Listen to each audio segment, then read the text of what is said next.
So we have a lot to talk about with music and movement. And at the end of this, we have some questions and a poll. That's the only way you guys will get credit. If you have any questions, we'll answer them at the end. You can write it in the chat, and we'll try to get to it at the end. Okay? Mr. Reuben was talking about the benefits of music, and he's going to continue. Okay. We have our attendees here still? Yeah, you go. Just keep going, babe. Oh. Okay. Oh, come on. All right, I'll pick up. So he was. Hold on, Amina. Okay, go ahead. Mr. Reuben was explaining the melodic and rhythmic patterns.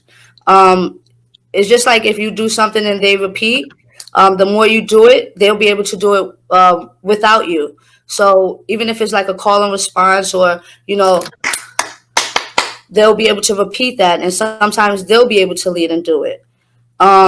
Music is a creative experience which involves expression of feelings.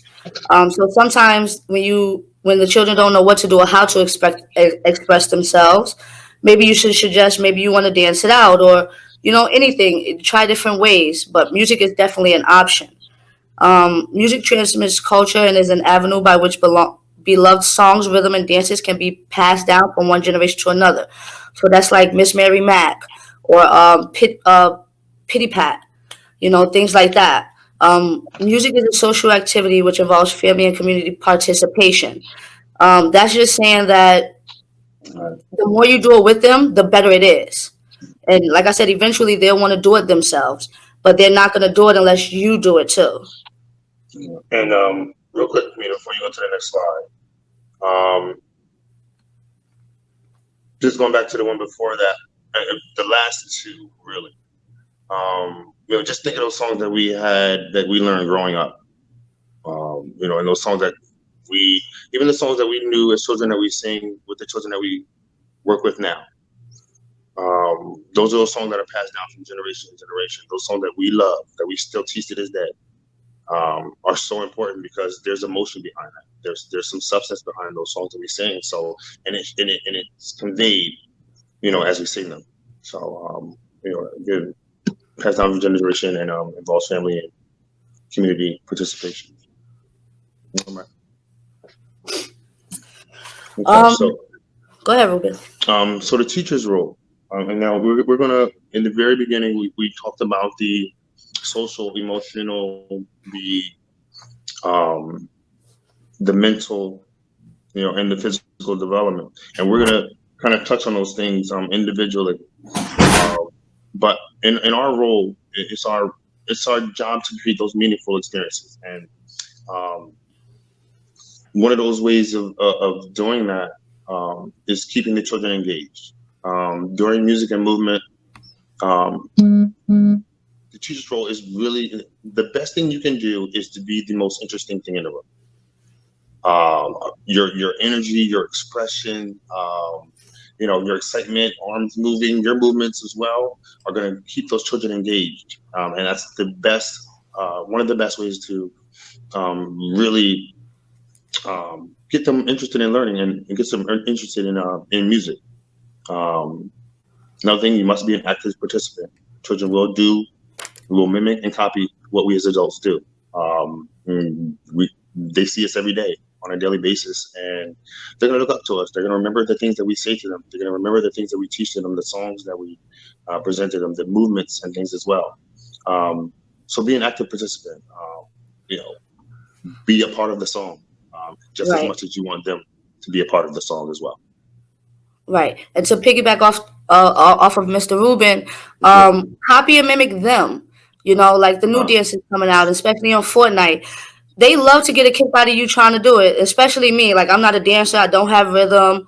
You should see me trying to do the shoot or the floss, they call it. Like, and I laugh at myself because I know I can't do it, and I know I look crazy doing it. So I can imagine that what they're laughing at, So just enjoy those experiences, but you have to participate. That's the biggest thing. Because if you don't, like Mr. Reuben said, they're not going to be interested, Okay. So now we're going to go to how can teachers support developmental skills in young children through music and movement? Okay. And Mr. Reuben will start with this one. Okay. So I'm gonna go through these now. Again, we're gonna touch on those pretty much our five developmental levels of early childhood development, and we're gonna try to really get you to see the different things that we can do as early childhood educators to to bring these across for all ages. So for our infants and toddlers teachers, so infants up to 12 months, um, as far as their social and emotional development, all right, helps infants by teaching them how to calm and regulate themselves. Okay, music can be so soothing. Lullabies during nap time or personal good morning song help smooth out difficult transition times. Dealing with infants and toddlers, it's such, you really have to kind of gauge the child. Each one of them is different. Each one of them has their own emotional times and their emotional um, instances where we really have to. Music can be that tool. The soothing music, lullabies, the tone of your voice, the softness, the sweetness of your voice really can be soothing to an infant. And it can be used throughout the day, especially with infants. It can really, be beneficial to them as far as their social and emotional development. As far as physical, um, helps develop skills by teaching babies how to move their bodies to different tempos. Now, the younger the infant, the more involved you'd have to be.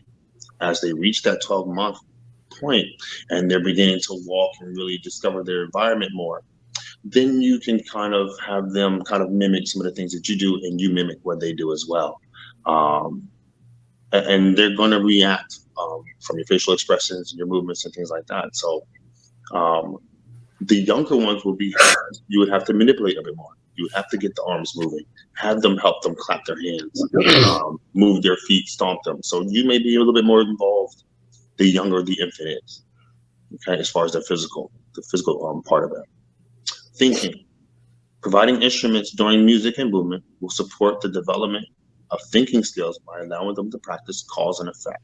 Okay, so presenting infants with instruments, allowing them to do what they want. Put it in front of them, give it to them. You can demonstrate how to shake a shaker or whatever it might be, some ribbon, a drum or something that makes noise. All right, and have them tap on the bottom of a pot or a drum, whatever it is. Those sounds, those actions are helping the brain make the connection of, if I do this, this will happen. If I tap on this, I'm going to hear this. So it really helps with the thinking skills and the development of that infant, just from allowing different instruments. And instruments can be anything, and we know that. Language and literacy. Teaching babies to sing simple songs that correspond with hand gestures will develop language and literacy skills. Okay. They're not going to get so much from seeing words, but the language that we give them as we're uh, singing the songs or the different things that we're going to be doing, the movements, um, the language that you use is going to help that child, even infants, yes, to develop their language and literacy, to develop those languages. Um, so hand gestures, they're not going to pick up on different hand gestures as far as songs, but you doing it will keep them uh, ready to learn and again listen to the language that you're giving them, just from the excitement the stimulation that you're giving them from what they see. Yeah, and to piggyback off this slide really quick, this past week I've actually had the privilege of working in the infant room because I'm not an infant teacher. I usually work with the bigger kids.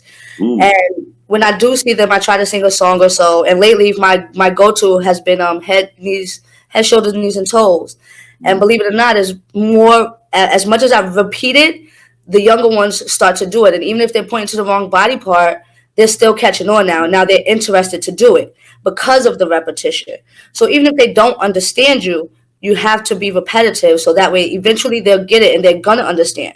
Because not only are they dancing and singing songs, they're learning body parts now. And as they grow, that's another lesson that they've learned just through music and movement. So that was just to piggyback off of that one. Awesome. Awesome. Okay. And this is more the age group that I work with. These are toddlers, more or less, children 12 months to 2 years of age. So for this age, social and emotional, organize a music parade with each child playing an instrument. Create an instrument petting zoo. These are just examples. Petting zoo where children can explore different instruments. This encourages parallel play. Give children an opportunity to practice self-control and self-regulation by playing freeze. Okay. At this age, they are walking, they are beginning their language, they're communicating. That parallel play will begin to give them a sense of community, and music encourages that. Movement will encourage that as well. Um, one of the things is creating a music parade, and again, just allowing them to express themselves around the room. Give them the instrument, show them how to use it, let them use it however they want to, and again, being the most interesting thing in the room, they're going to copy what you're doing. They're going to walk and follow you around the room as you're having this marching parade. For example, the petting zoo, which you can just explore different instruments, just have various things around, and allow them to just create their own opportunities and their own experiences as far as how they want to participate and their level of participation. So you're going to have some that are going to participate more than the other ones. You're going to have some of them that are going to watch what you're doing and the other ones, and it's just part of their social development as far as that part. Um, the physical development. Choose songs that build on toddlers' growing body awareness, head, shoulders, knees, and toes. Just what Amina was just talking about, to be able to be used in infant toddler room. One of one of the best things that you can use in a toddler one as well. Um, One of my other body part songs, as children begin to learn learn about themselves, is Tony Chestnut, another body part song. I can get into that one, probably a little bit later if I get I the love that chance. one. You want Tony Chestnut? Yes, I love that one. Okay. So, I can sing it for you real quick if you want, but again, giving those children the opportunity to move and to begin to discover their bodies. And again, even with this, not always music, but even movement. So stretching, hopping. Again, for this age group, they're not going to be able to skip really around the room, but they can jump. They can reach up to the sky.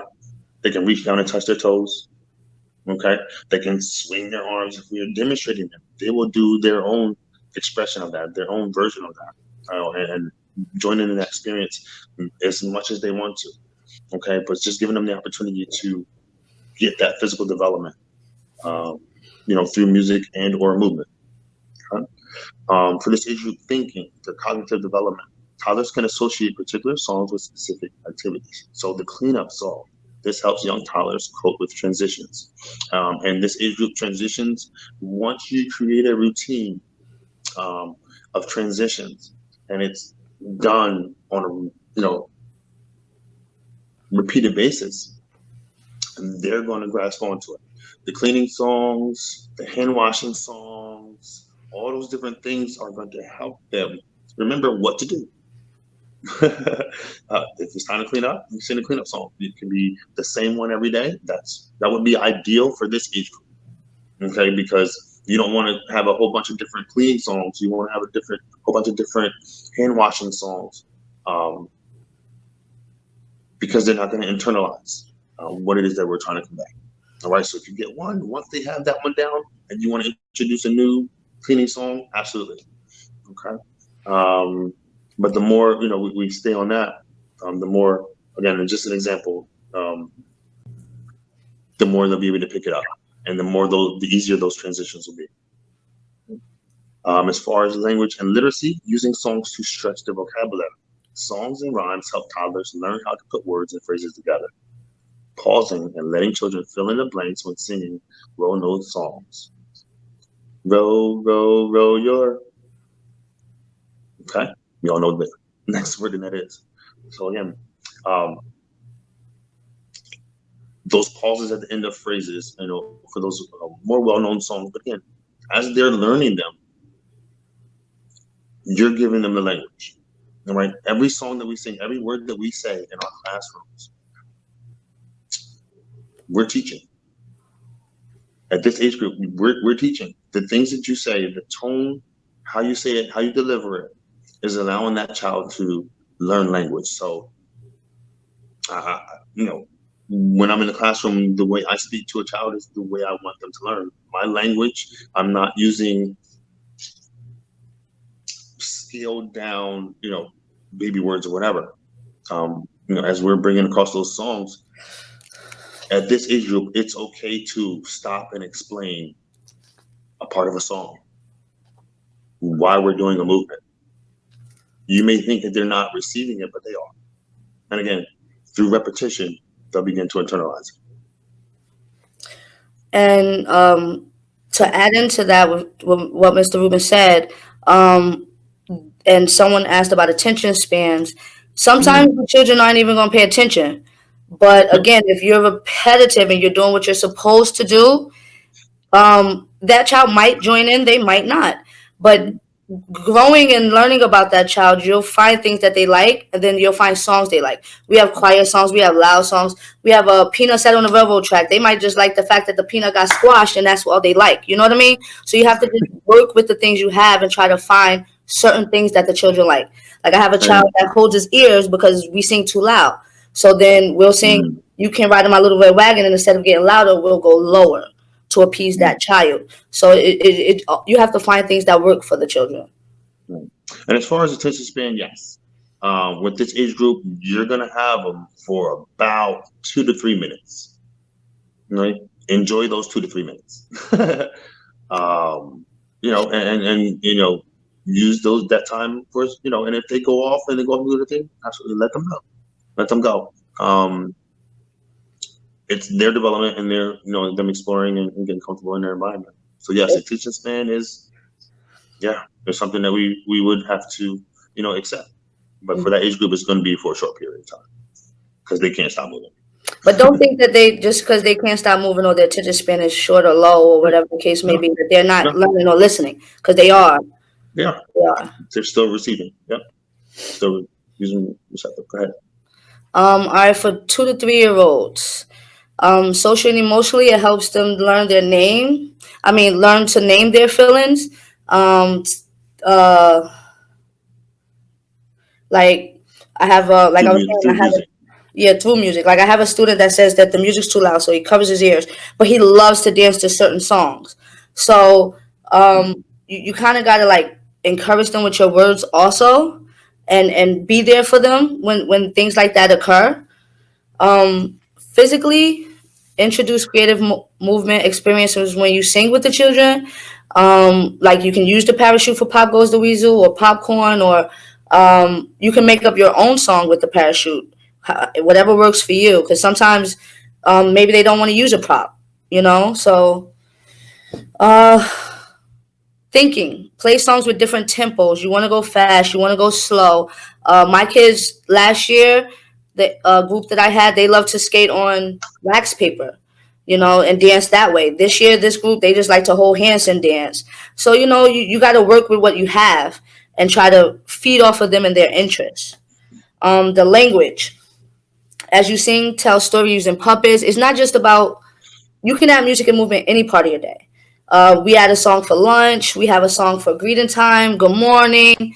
It's no set part of the day, but you should incorporate as much as you can. You know what I mean? Hearing a story through song will help the children understand sequences. Sometimes you can sing songs like "Row, row, row your boat." There's sequences. There's different things.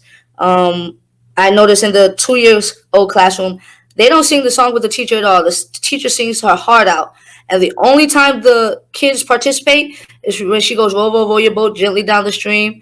If you see a crocodile, don't forget to, and instantly they all scream. Scream. So even if they don't know the words, they like physically can say them. They can't physically say them. They know the words. They have the repetition, they have the memory, they know what part goes where. So, like I said, the repetition, and they'll get it. And eventually, they're gonna start saying the words with you. And if you change the song after they get it, then they're gonna start getting those words. You have to keep challenging them. Ages 3 to 4. Social emotional. Music helps to continue to develop turn taking skills. Have two children ask each other questions using instruments to respond with yes or no. So social emotionally, that would be something to do with their feelings also. They don't have to dance. They don't have to sing. They might not like to do both, or they might like to do one. And you have to respect that. You can't force them to do something that they don't want to do.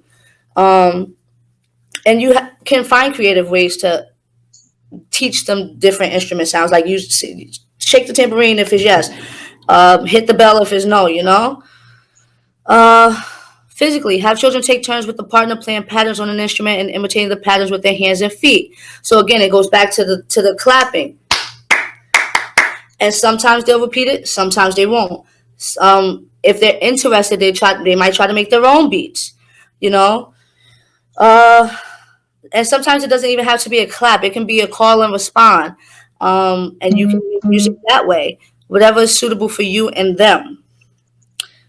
Thinking, have a small group of children sit in a circle and assign each one an instrument. Each child gets a turn being the leaders and leads the rest of the group in playing together with a certain speed, volume or rhythm. We like to do that with Little Red Wagon, like I said, because sometimes we get too loud. Sometimes it's too crazy because of what we're doing, maybe. But you got to respect that and give the children that space, and give them that time to be loud. So ideally, nap time wouldn't be the time to do that song, but maybe in the morning, first thing in the morning, to let that energy out, or right after the nap, stretch. Um, Language and literacy, sing a familiar song and change the initial or ending sound of the word. So, like Miss Mary Mack or apples and bananas, excuse me. You see after bananas, you gotta switch it up on them. Like, we did Twinkle Twinkle Little Star, and I'll say Twinkle Twinkle Little Moon, and they'll look at me like that's not the words to the song. So obviously they know the words because it was taught to them. So allow them to fix it. Have fun with it.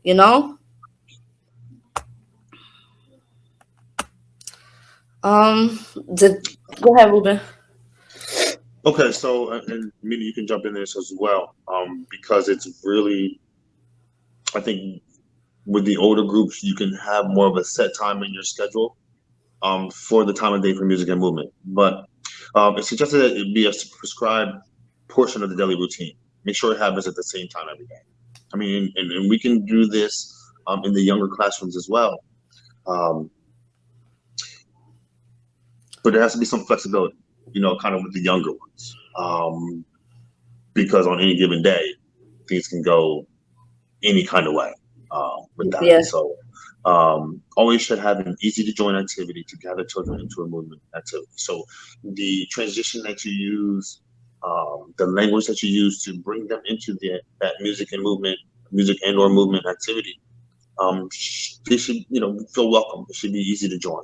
And the younger ones can be by choice. The older ones, it can be a certain way to bring them into that activity.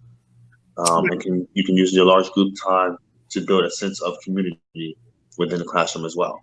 So a lot of it can be open or a little bit more specific, and other ones can be just part of your large group time when you're, trying to get them all together, and actively participating in that activity. Right. And like Ruben was saying, you have that special part of the day or that certain time of the day where you do it. But if the children ask, like, hey, can we listen to some music while you heat up lunch? Sure, why not? Encourage them to use the songbooks if you guys have a songbook. Encourage them to make up their own words or change the words to the song. You'll learn a lot, even if they can rhyme, the beats. Is more to just the music and the movement and the time of the day it is. It matters, but you shouldn't just seclude it to one time of the day, if that makes sense.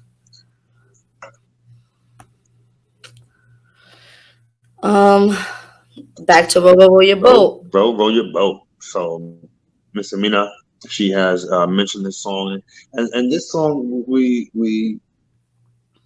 liked it because it really can go a lot of different ways. And this is one of those songs that you can be actively participating in, where you can be the most interesting thing in the room. Just from your facial expressions, your hand motions and things like that, the tone of your voice up and down. So um, the add-ons, we all know the first verse, so the other bodies of water. So really quick, it's okay, just run through a couple of these, and Yeah, go ahead. yeah, you can be as original and creative with these as you are. And any song, any song that you've learned and you have like knowing like the back of your hand, think of creative ways to change it up. Create your own verses, things like that. So the bodies of water, where Reuben did on the stream, you know, life is but a dream. We know that one. If you see an alligator or a crocodile, don't forget to scream. Row, row, row your boat gently down the lake. If you see a jellyfish, don't forget to shake. Okay? Gently down the river. If you see a polar bear, don't forget to shiver. Ooh, so cold. Okay? Row your boat gently down the creek. If you happen to see a mouse, don't forget to squeak. Squeak, squeak, squeak, squeak, squeak. But see, Mr. Ruben's having fun also. So make sure that you're having fun when you do it too. Yeah. That's a key. That's a big key. Because if you're just doing it just to do it, what's the purpose of it? You Right. know. Yeah. Um, Um, and they're gonna start asking you questions about what you're saying. What's a lake? What's a creek? What's a river? right. What's squeak? What's shiver? You know. And Mhm. eventually, I don't know. I don't think for the 2 year olds and under, but I know for the 4 year olds that I teach, they're in the process of rhyming. So when you continue to give them new words to use, they're like, oh, that rhymes. Like they're saying words that rhyme that isn't even a real word, but it rhymes. So, just allow them to do that and expand the song when you can. Another one is open shut them. Unfortunately, we are not able to play the video for you guys, but you can go to YouTube and look for the video. And with this song, it works on opposites. So the song doesn't just have to be like Twinkle Twinkle Little Star. Like I said, expand their knowledge. And Open Shut Them is working on opposite. So if you open shut them, that's opposite. Then you go up, up, up, down, down, down. I actually love this video. I'm sorry that we can't show it. But the more you do it, they're learning different things. Like the opposite of loud is quiet. So when you have these conversations with them, so if Miss Amina doesn't want you to be loud, what should you be? And they're able to tell you. You know what I mean? Anything you want to piggyback off of that one, Ruben? No, you nailed it with that one. Okay. And Eric Carl did that one. Like I said, if you guys The go to book YouTube, it's opposites. there. If you email us, we should be able to get you the link to that. Also, Tutita, I love that song also. We were not able to show that to you guys. So if you YouTube that, that might be something you're interested in, especially if you have those silly kids. Just remember, especially with that Tutita song, you do it because the movements in that song, sometimes maybe the kids don't know how to do it and maybe they want to, but they don't know because you didn't show them. So if you Mhm. do it, they'll see it. They like it, they'll do it. They don't, they'll tell you or they won't do it. It's that simple. And Mr. Rubin will read this quote, and then we will do questions and answers for you guys. A rich voice opens the ear and gives energy to the nervous system. Not only does it help children process and memorize the message, but it also increases the desire to listen more, learn more, and know more. A good voice fills the cognitive and emotional brain. Okay. Um, we found that quote and we were like, we have to use it. Paul I hit it. Module, founder and director of the Listening Center, nailed it right there. The way we, convey our messages, the tone that we use, the expressions, the facial expressions and things we use are going to encourage those children to want to learn more, and know more and be around you more. So a good voice fills the cognitive and emotional part. So they're learning, and they're also learning how to, deal with themselves, the adults around them, and their other classmates and friends. Yeah, and to piggyback off of that, one thing that you guys should always remember is that they're human just like us, and they feed off of our energy. So if you go in and you have a really rough day, you better check it at the door because them kids gonna give you just as rough a day because they feel your energy, you know. But if you go in there open arms and you ready for an excited day, then they're gonna have an excited day. So you just remember that, when you enter the room or the building. Is there any questions that you guys want to ask? I know you guys can't physically talk, but you can type it in the chat box if you like.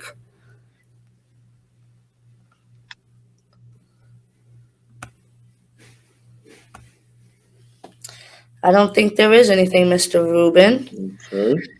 Hmm. Well, I do hope that you guys learned something. Sorry that we couldn't do this in person, and maybe next year it'll be different. And you'll see how silly we are in person Yes. instead of sitting down. This will be much more fun. Um, Yeah. Um. Did yeah. we get any? No, we just got to thank you. I did ask if we covered the attention spans that was asked, but I didn't get a response, so I'm unsure. But yeah, they can always come back and email us, or you know, No.